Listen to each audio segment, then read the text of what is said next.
दोस्तों 1962 के बाद ये पाकिस्तान की तारीख में दूसरी दफ़ा हुआ है कि किसी मुंतखब हुकूमत ने अपना मुकर्रर वक़्त यानी 5 साल पूरे किए हैं।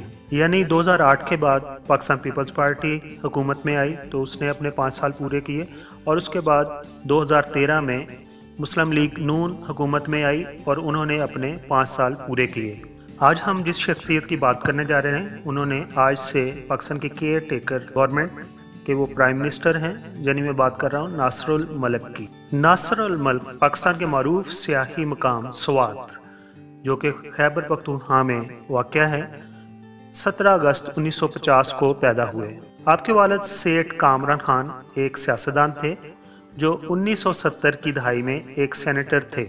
आपके छोटे भाई शुजा अल मलिक भी मुल्क के सेनेटर रह चुके हैं, और इस तरह आपके एक और रिश्तेदार रफ़ीकुल मलिक जो कि स्वात के मेयर रह चुके हैं। इस तरह पता चलता है कि आपका तल्लुक एक सियासी ख़ानदान से है। नासरुल मलिक ने अपनी इब्तदाई तालीम एक मकामी स्कूल जो स्वात के अंदर ही था वहाँ से हासिल की, और फिर स्वात के अंदर ही जहाँ ज़ेब कॉलेज से आपने फ़ाइन आर्ट में BA मुकम्मल किया, और उसके बाद आप पेशावर चले गए और वहाँ पर आपने जामिया पेशावर से LLB करने के लिए दाखिला ले लिया, और वहाँ पर आपने जब LLB कंप्लीट कर लिया तो उसके बाद आप बरतानिया चले गए। आप बरतानिया से बार एट लॉ की डिग्री हासिल करने के बाद लाहौर में आ गए और वहाँ पर लाहौर हाई कोर्ट में अपनी प्रैक्टिस शुरू कर दी। आपने कुछ अर्सा पेशावर यूनिवर्सिटी में लॉ की तालीमात भी दी, और पाकिस्तान के मुख्तलिफ इदारों में वो सिविल लॉ की तालीमात पर लेक्चर भी देते रहे।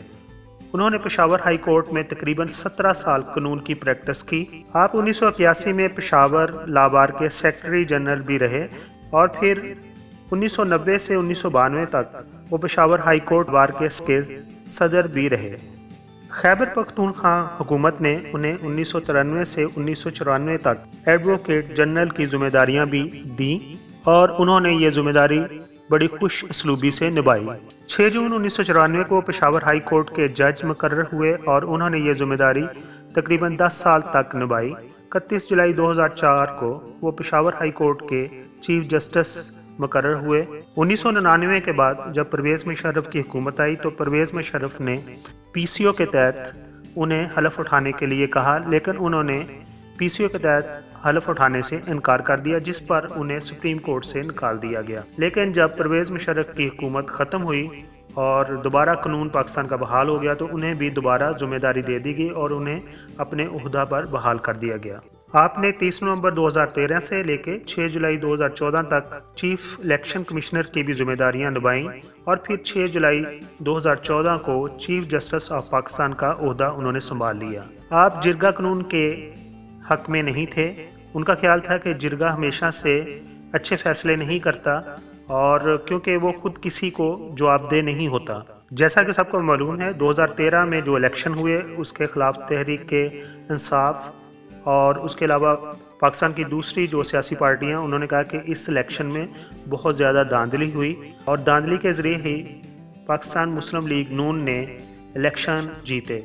लेकिन आपने 2013 में धांधली के बयानात और इल्ज़ामात दोनों को बेबुनियाद करार दिया।